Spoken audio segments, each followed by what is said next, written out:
A useless video response on a video where I told everybody most of the video is an opinion. It's not a follow-up, but I'm going to address something here.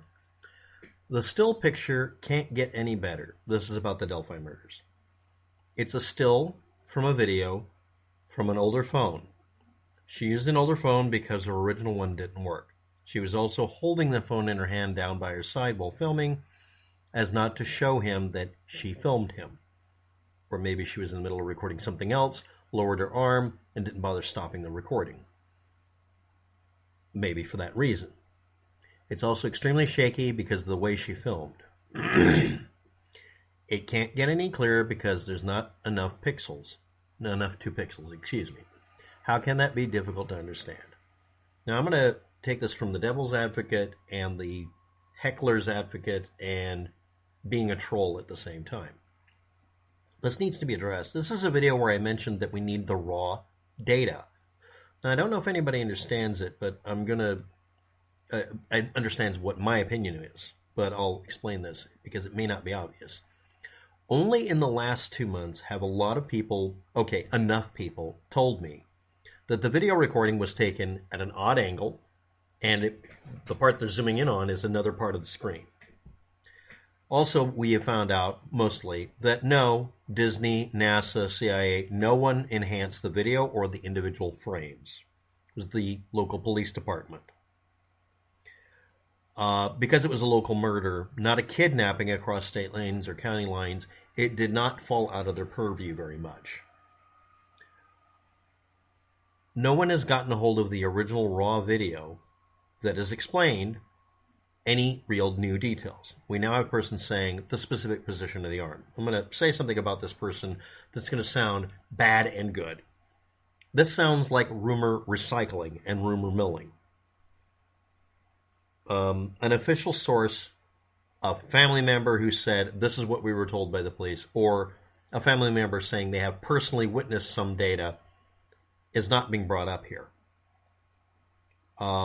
The last time I had anybody give me a reference that actually referenced real data presented by somebody who should know the answer, it was a person doing word of mouth hearsay and did not have that direct information, but at least I found out where it came from. And that's kind of the problem here. It is not just trivial, it's almost a requirement that if a case has gone on this long, the police department, local sheriff's department, the state police, federal government, FBI, whoever has the information should collectively grab all the data and put it up as a single narrative that doesn't change because it's what they know to be true this many years along. This is what we had. This is when we found out about it. This is what we thought was accurate. We found out it was wrong. And here's why. Making it to where the rumor milling can't happen. Now, obviously, someone's going to rumor mill that it was gray aliens or something. But the point is, aside from the absolute batshit crazy stuff, they can clear all of this up.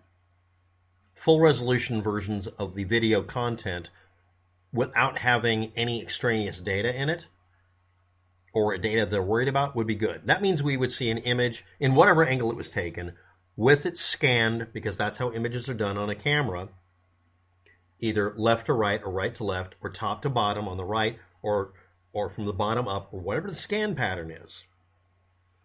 Now, the reason I don't know the answer to that is we have never been given the original file. We're looking at an interpolated image, interpolated video frames that have been upscaled, anti-aliased, everything else, instead of the one thing that needs to happen.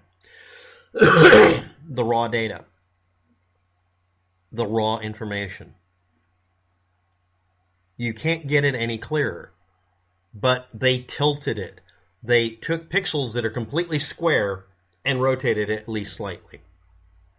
And if anybody's curious about it, I did a video where I showed every single frame of the bridge guy walking, and showed where some of the image parts are out of sequence. They belong in a different location.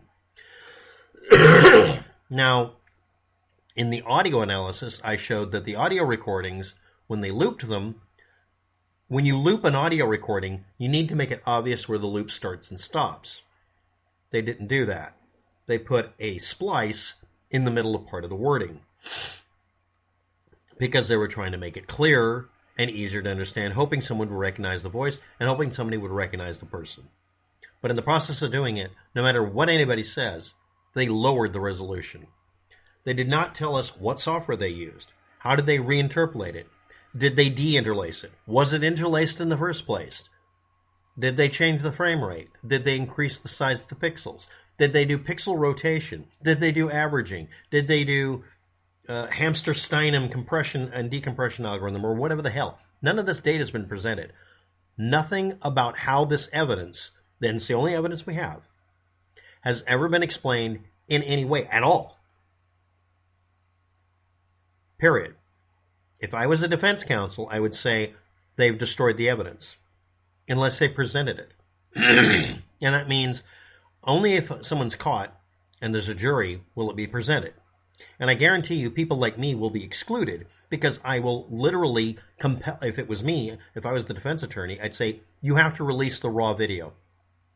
Well, it's evidence. You've caught the guy. You're sure he's guilty. Release the video. All of it. All the warts and all. Every bit of data that you have. All of the information. Because once the court case is over with, none of it's sealable because I'm the defense attorney and I'm going to release it anyway. And it'll cause a mistrial because you know damn good and well this isn't the right guy. Because I'd say that I'm the defense attorney.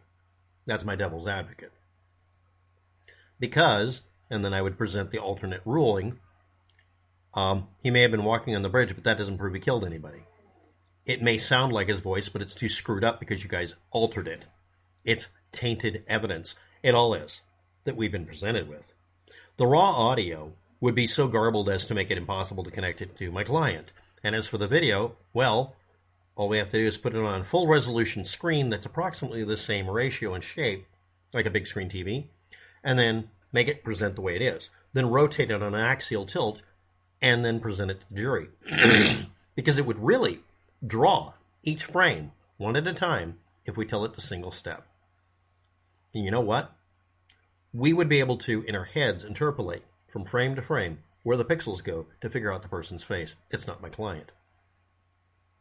Or, can you prove it's my client? You see, that's the next thing.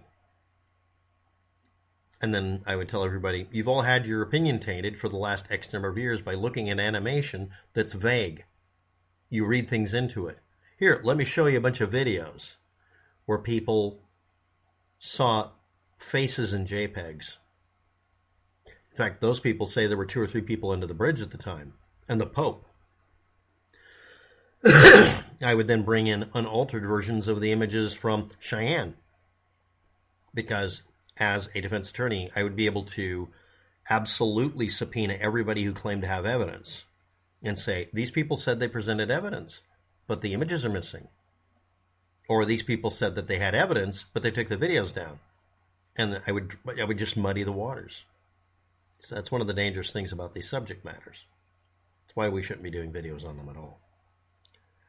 But yes, if we had the original video, no, really, we could literally put it onto a big screen TV set, and it might have the guy, bridge guy might be upside down over here in the corner and only be this big. And it might be tilted at an angle. But if we flip it around to where he's right side up, no matter how screwed up it is, if we single frame it, we could capture each frame, and that would do a decent job cleaning it up enough, because it wouldn't be cleaning it up. It would just be showing us the pixels. Most likely perfectly fine. We could do multiple go-throughs. And if we ran it through a proper algorithm, like the FBI uses trying to pick people's faces out of, or picking tanks out of satellite images, we might get more detail that way. But right now it's all locked behind kind of a wall of silence. That's why I made the video I did. This is the video someone posted this under. This isn't a criticism of me or the other people, necessarily.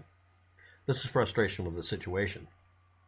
Yes, that rhymed, I'm sorry. But the point is, really, not having the raw data means I can't sit there and simply screen grab all the image information and then present it to you and then tell you I'm not going to rotate it because that'll alter it. Tilt your head. That's the way it is. Whenever I do any of my freeze framings of videos to figure out if it's a bug or a UFO, I have to do the same thing. And I have to understand, depending on how it's scanned, like the video of the UFO that actually turned out to be a telephone pole, the scanning line's going this way, meant that the telephone pole disappeared between scan lines because it was a car moving at 60 miles an hour. Or in the case of the UFO, it was a bug going across the screen, and it caused a smearing effect that was much worse than it would have been if it went the other direction. Sometimes that little bit of data is the most important fucking thing on Earth. Or we can look at something where the police tried to fix it. And me having access to the raw file, if there is one, it should be on the phone. I just need the raw file without them altering anything about it. I'd be able to determine all sorts of things, like from looking at it when she's pointing the camera at a friend or at some other just unrelated video or an unrelated part of the same video, which they might be tempted to cut out for God knows what reason. I'd be able to tell, oh, it has a problem with white scan lines because of the light that day. One video I did a review of showed an anomaly. Well, it was because all of the signs in the room were running at 60 cycles a second or 50 cycles a second, just like the camera was. PAL or CCAM or NTSC, it doesn't matter. If it's in sync, it's sync. But one object in the room was using its own timing system that was somewhat similar. And that object created a bit of information for me. And I could figure out it wasn't the correct frame rate for the area. The claim was this happened in an area with 50 cycles a second, but it was 60. I could check it, even though the frame rate of the video said it was a certain frame rate and was made to work in that area at that frame rate.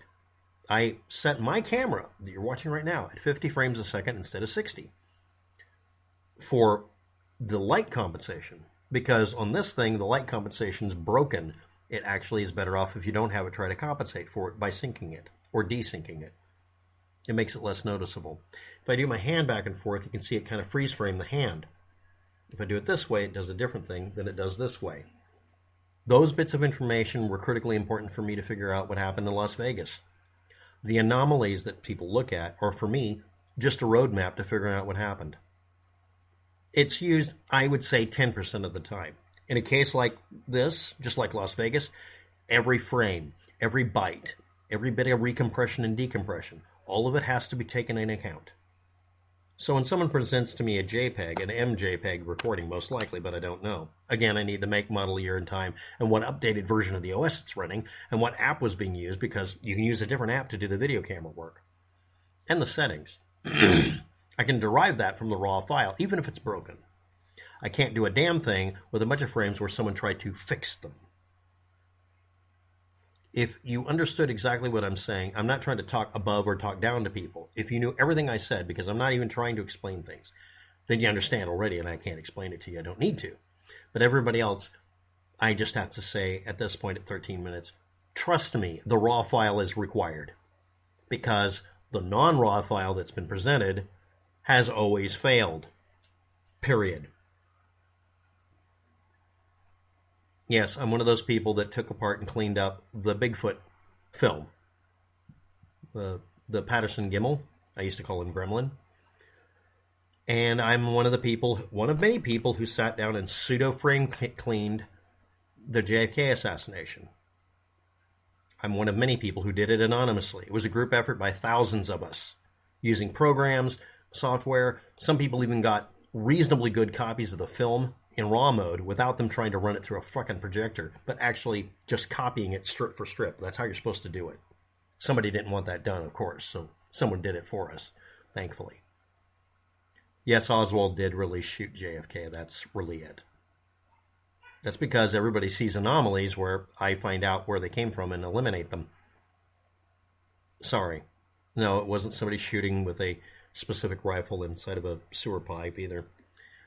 The point I'm making here is I'm right and everyone's wrong. But thank you for the comment. And the person may be agreeing with me or disagreeing with me. And I may be agreeing or disagreeing with them. None of that's relevant. The facts are still the facts. We don't have the raw files. We can't do anything. That's always the rule. So many people posted shit from Las Vegas that within 2 or 3 days, most people have figured out it absolutely had to be one shooter. Period. Which is accurate. And there are still people out there feeding off of the anomalies and the just asking questions crowd who believe it has to be something else. They're just like the JFKers that don't listen to the people who really went to the work and math on this. But thank you for your comment. It'll be featured and archived. Thanks for watching. Have a good day. Good luck with that. And until we get the raw file, No one's going to know anything, and even then, we probably won't be able to figure it out either. Good day.